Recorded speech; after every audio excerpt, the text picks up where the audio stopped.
चाहता तो नहीं था मैं, तुम्हारा जो नया पाखंडी बाबा जी है जिसका नाम धीरेंद्र शास्त्री है, इसकी पोल खोलना। लेकिन आज की जो वीडियो इसको विस्तार के साथ देखना।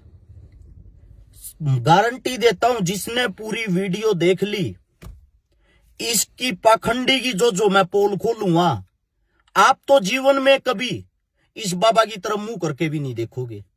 सबसे पहले तो जो ये आपके धीरेंद्र शास्त्री, जिनको बागेश्वर धाम के नाम से भी जाना जाता है, इनका पूरा नाम है धीरेंद्र कृष्ण गर्ग, जिनका जन्म 4 जुलाई 1996 को एमपी के छतरपुर जिले के गड़ा गांव में हुआ।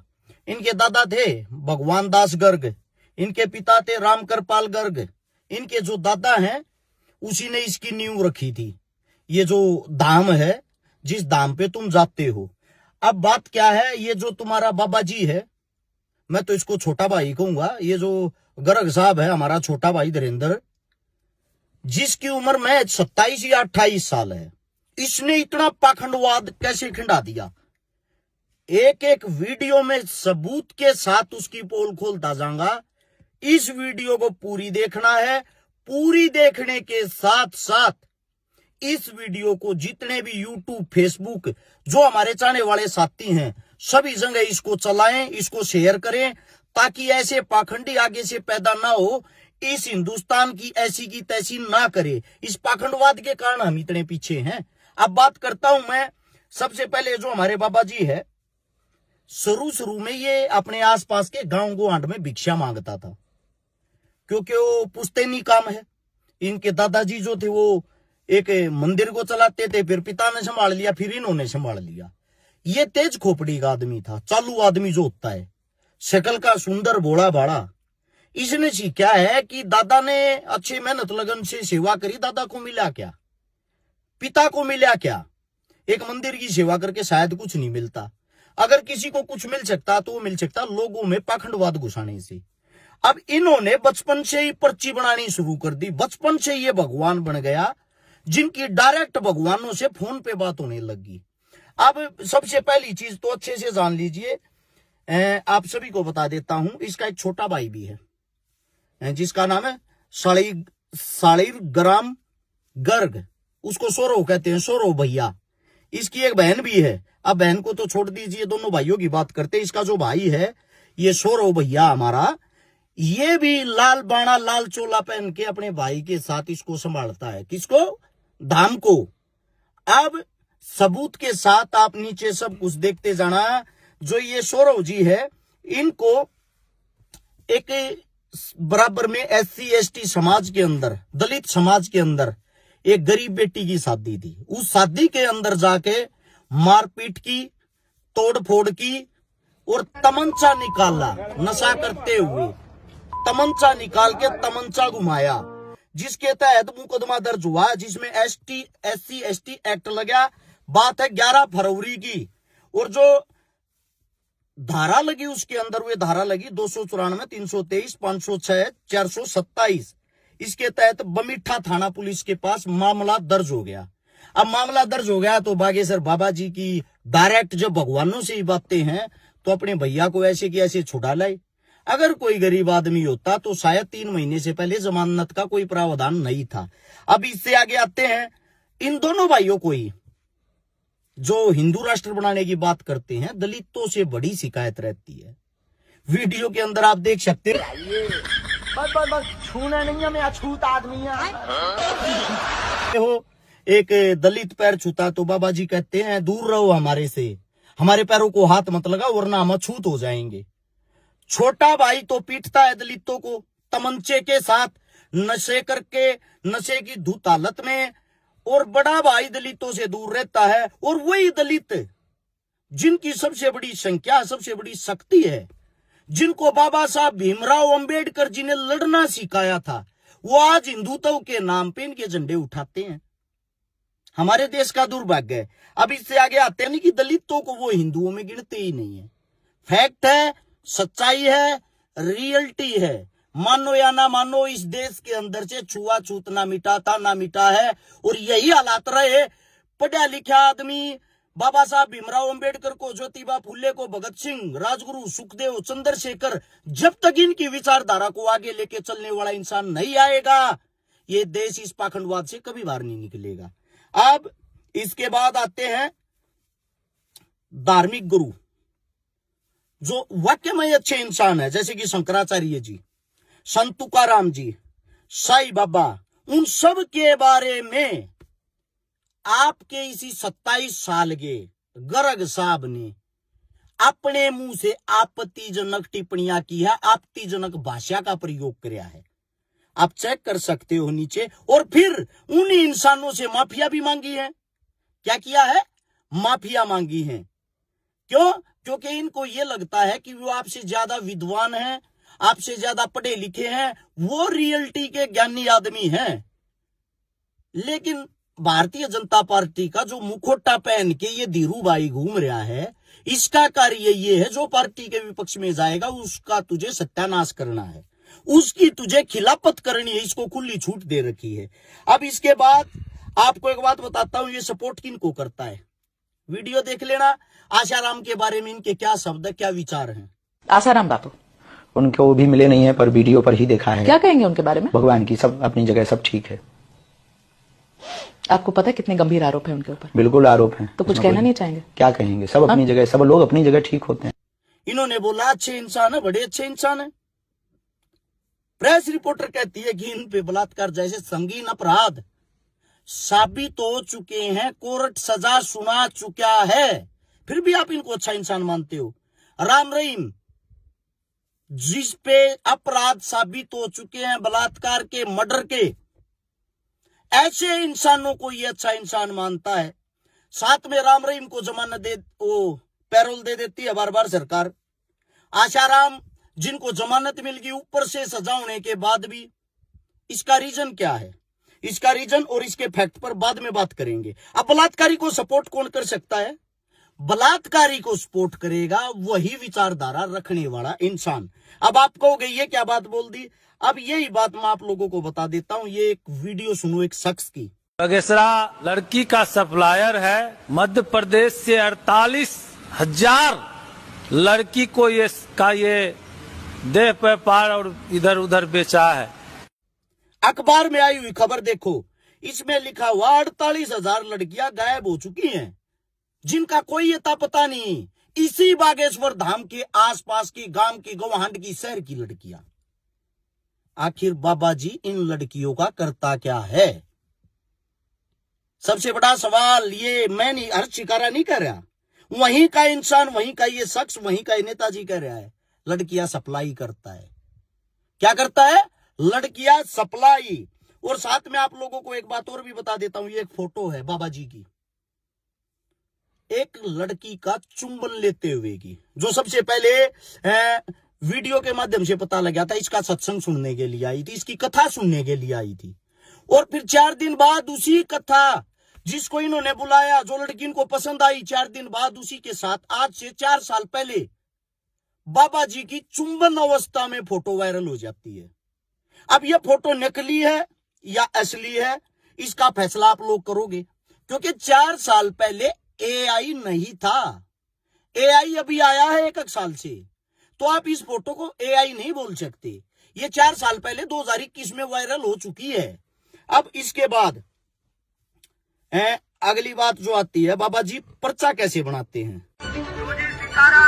2 नंबर पंडाल में एक पीली साड़ी पहने रेलिंग से टिकी हुई महिला बैठी। 2 नंबर पंडाल में एक तो रेलिंग के पास में जहाँ पर बांस की रेलिंग लगी, वहाँ पीली साड़ी पहने जो टिकी हुई बहन जी बैठी है। ये एक ब्लूटूथ ईयरपीस है जो कि साइज में राजमा से भी छोटा होता है। ये डिवाइस एग्जाम्स में चीटिंग के लिए बनाया गया था और ये मार्केट में इजीली अवेलेबल। ये पाखंडी फर्जी पर्चा बनाकर कैसे मासूम और भोली भाली जनता को बेवकूफ बनाता है। अगर आप धाम पर जा चुके हो तो आपको पता होगा कि वहाँ पर सिक्योरिटी के लिए PTZ 360 डिग्री CCTV कैमराज का यूज किया जाता है। इसका कंट्रोल पैनल धाम में मौजूद कंट्रोल रूम में होता है। कंट्रोल रूम में बैठी उनकी टीम ऐसे लोगों को चुनती है जो भीड़ में से अलग दिख रहे होते हैं। हाँ, सिर पर सफेद तौलिया, काला बैग लिए हुए दाढ़ी वाले।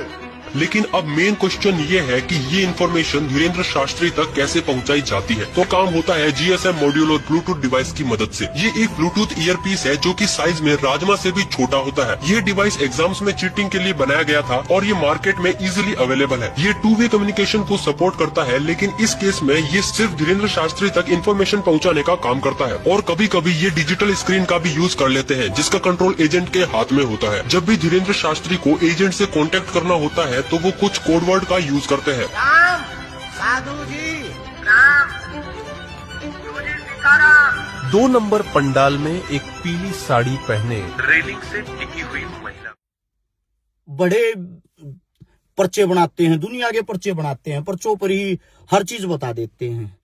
एक तो बाबा जी की पूरी टीम ऑपरेट करती है, हर जगह कैमरे लगे हुए हैं। एक छोटी ही लीड बनाई थी, जो पेपर होते हैं, टेस्ट होते हैं, उनमें चीटिंग करने के लिए वो लीड कान के अंदर डल जाती थी, जिससे वो लीड दिखाई नहीं देती है। बाबा जी उसको लीड को कान में डाल के ब्लूटूथ ऑन रखते हैं। जब उनकी टीम ऑपरेट करती है, वो ऊपर से इशारा देती है।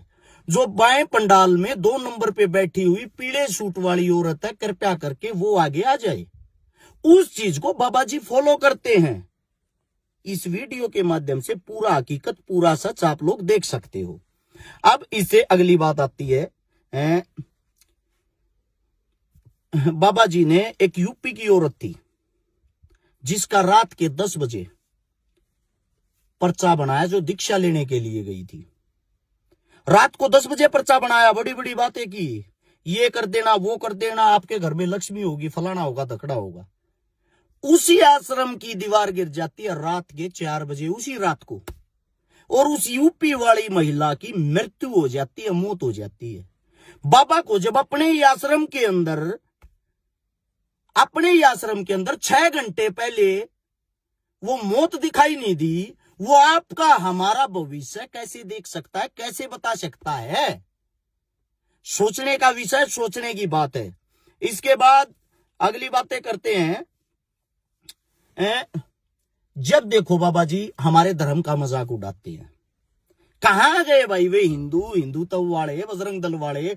सभी दलों से पूछना चाहता हूं, वीडियो में सुनो क्या कह रहे हैं बाबा जी। राम जी के 5 बाप थे। 5 कितने?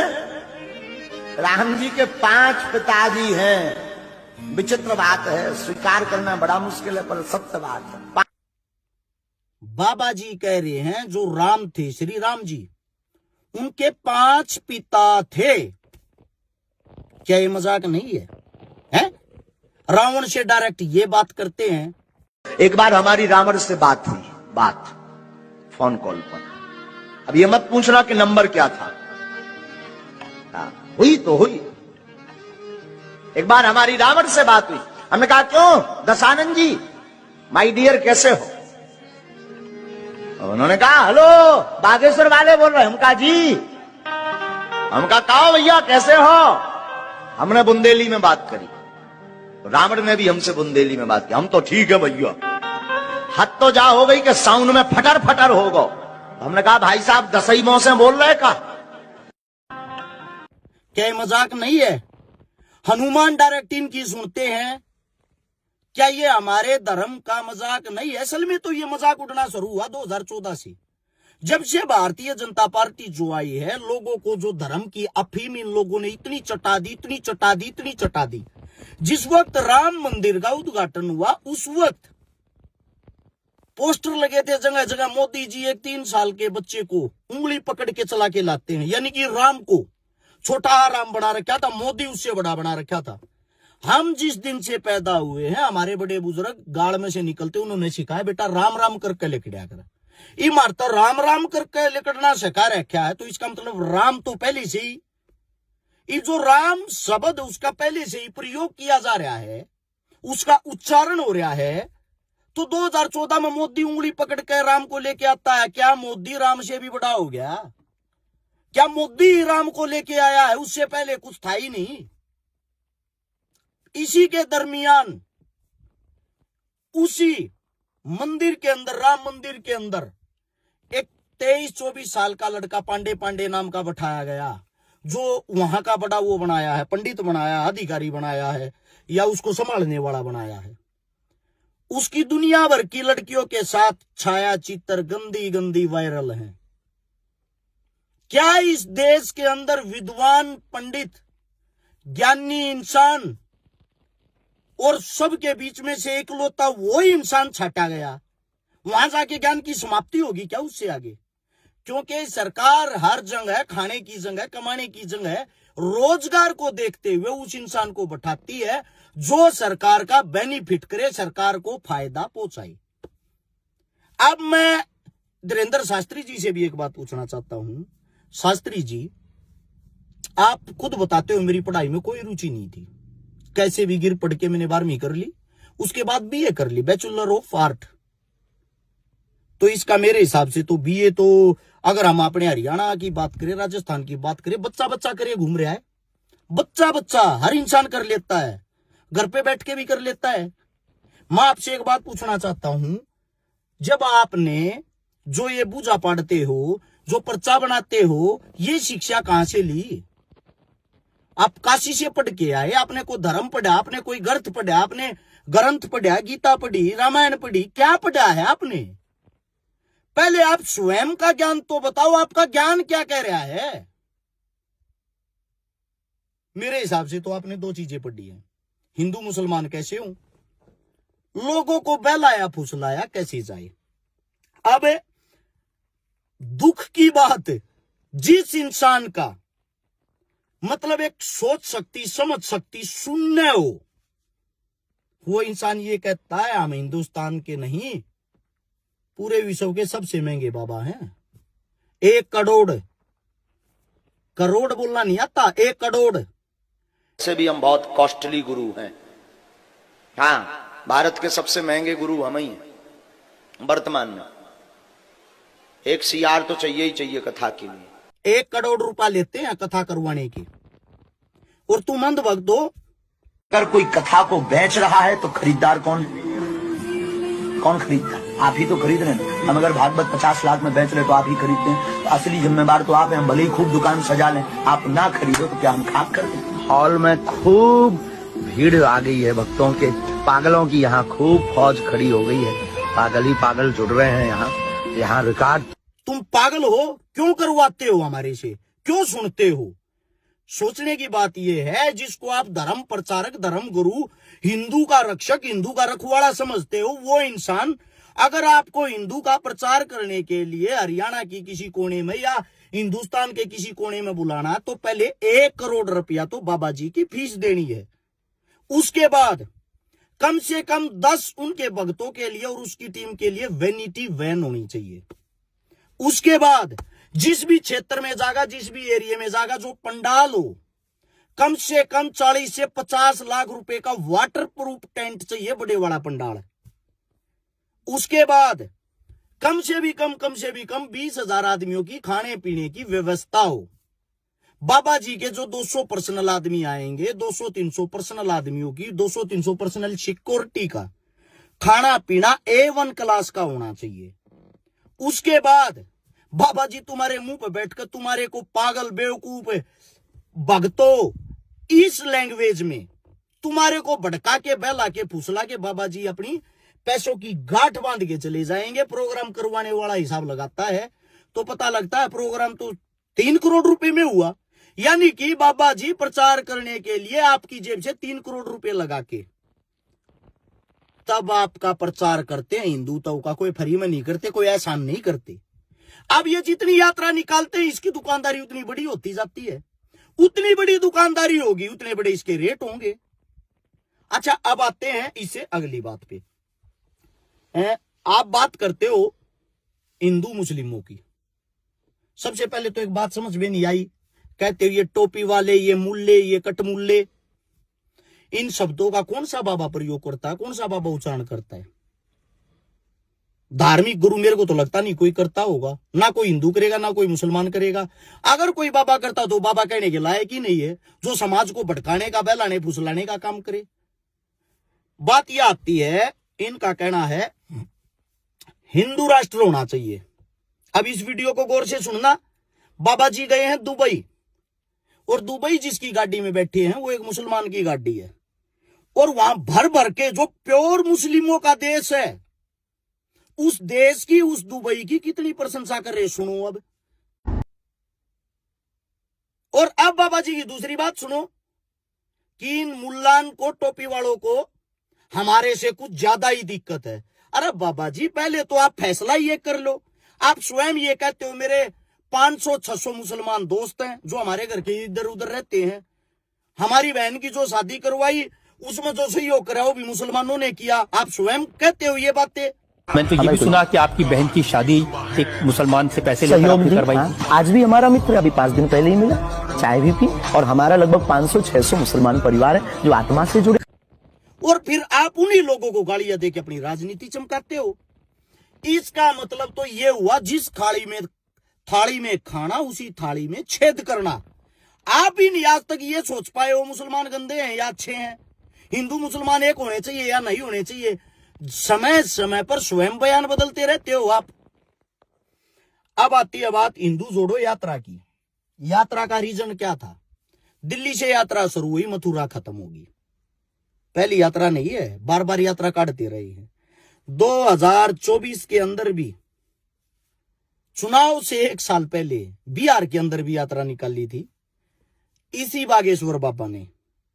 और जो यात्रा निकाली थी, हर मंच पे, हर स्टेज पे बीजेपी कार्यकर्ता, बीजेपी का नेता आता था और वे आकर उनको संपूर्ण प्रचार करने का मौका देता था। उसका रिजल्ट, उसका नतीजा बिहार के अंदर मिल चुका है।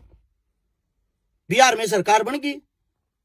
अब सरकार कैसे बनती है, बहुत सारी चीजें हैं जो गौर से समझनी पड़ेगी फैक्ट के साथ। अब सरकार कैसे बनती है बिहार के अंदर? सरकार बनने का सबसे मेन जो रीजन है, वहां वोट 7 करोड़ 42 लाख, और चुनाव आयोग की जो रिपोर्ट उसके अनुसार वोट पोल हुई है 67% मतदान हुआ है। और वोट पड़ी कितनी है? 7 करोड़ 45 लाख। यानी कि जो वोट होती हैं उससे भी 3 लाख ज्यादा वोटें कैसे पड़ सकती हैं? 100 में से 100% आज तक वोट नहीं पड़ ली, तो 100 में से 101% वोट कहां से आ गई? क्या ये सोचने की बात नहीं है?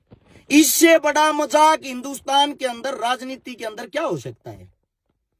अब उस बिहार चुनाव पर कोई उंगली ना उठाए, इन्होंने हर चीज को पहले ही सेट कर रखा था। तो इसीलिए इन्होंने पहले करवाया दिल्ली के अंदर एक विस्फोट। हर टीवी चैनल पे खबर चल गई, मुसलमानों के नाम गाड़ी थी, मुस्लिमों ने हमला कर दिया, मुस्लिम आतंकवादी होते हैं, 3 मुस्लिम पकड़े गए।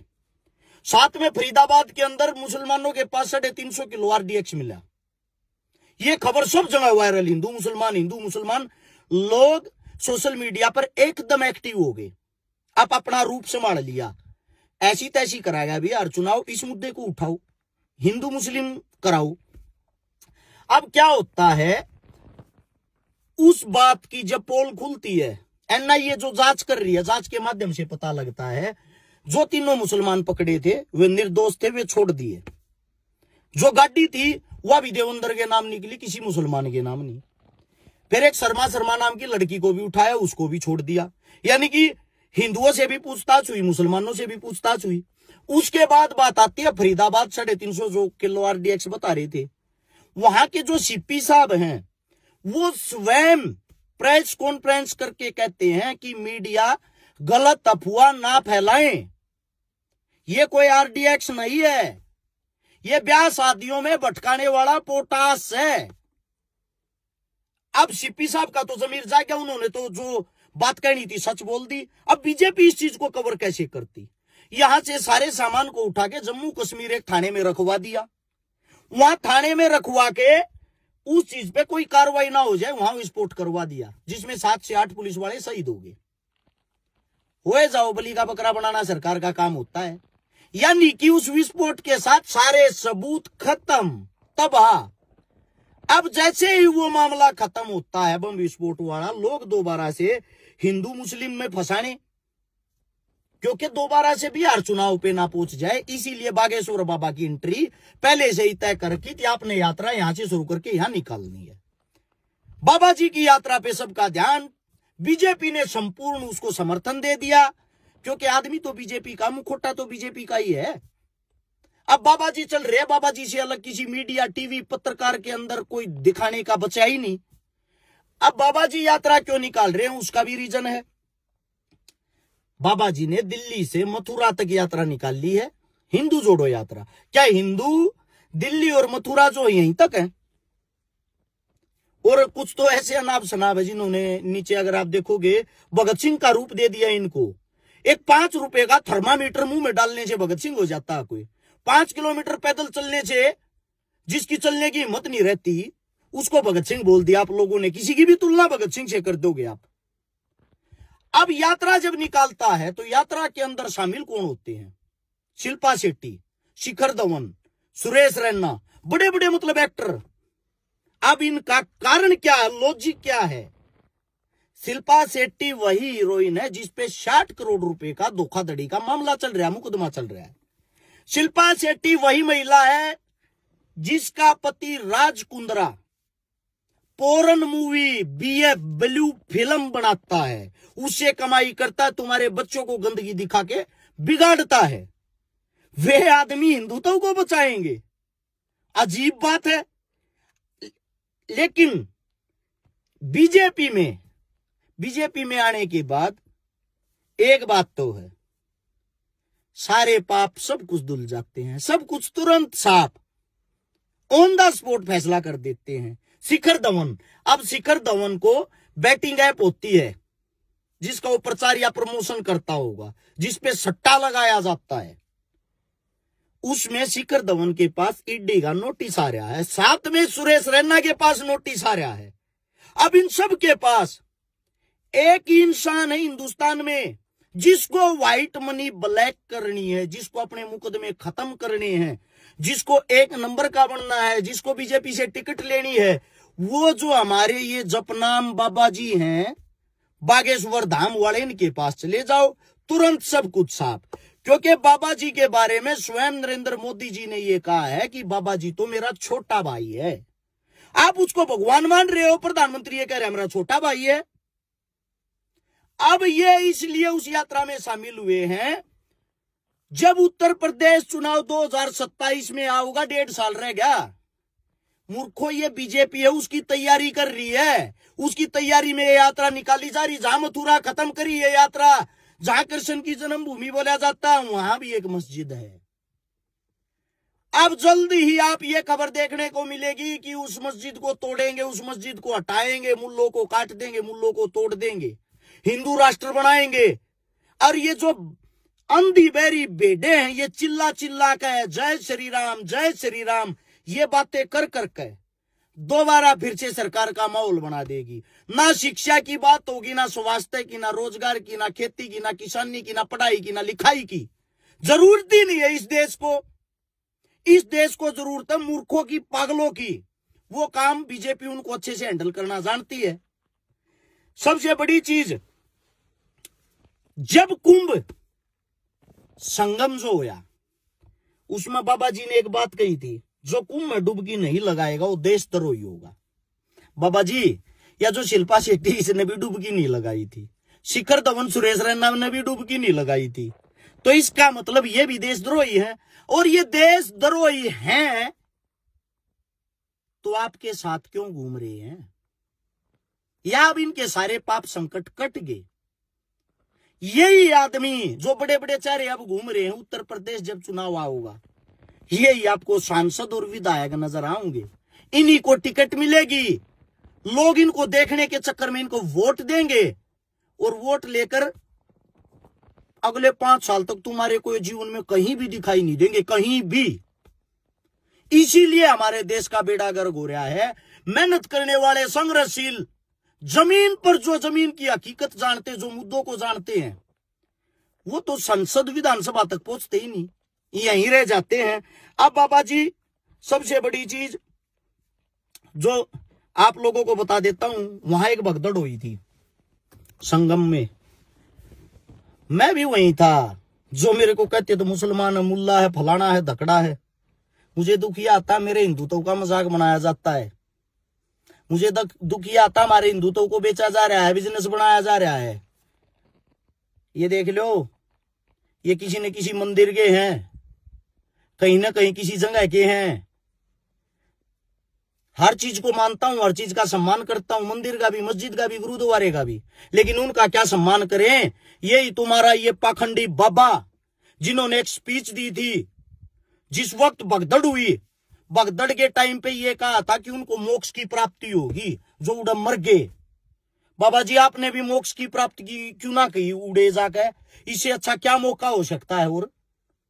और उस भगदड़ में 11 घंटे तक तो ये भी मानने को तैयार नहीं थे यूपी के सीएम योगीनाथ जी कोई मौत हुई है। और मैं मौके पे था, नीचे वीडियो देख सकते हो। उसी भगदड़ के बीच में उसी टाइम लगभग 70-80 एम्बुलेंस आई थी और मैंने वीडियो के माध्यम से उसी टाइम बताया था 90 लोग कम से कम मारे गए हैं, लेकिन मीडिया नहीं दिखाएगी।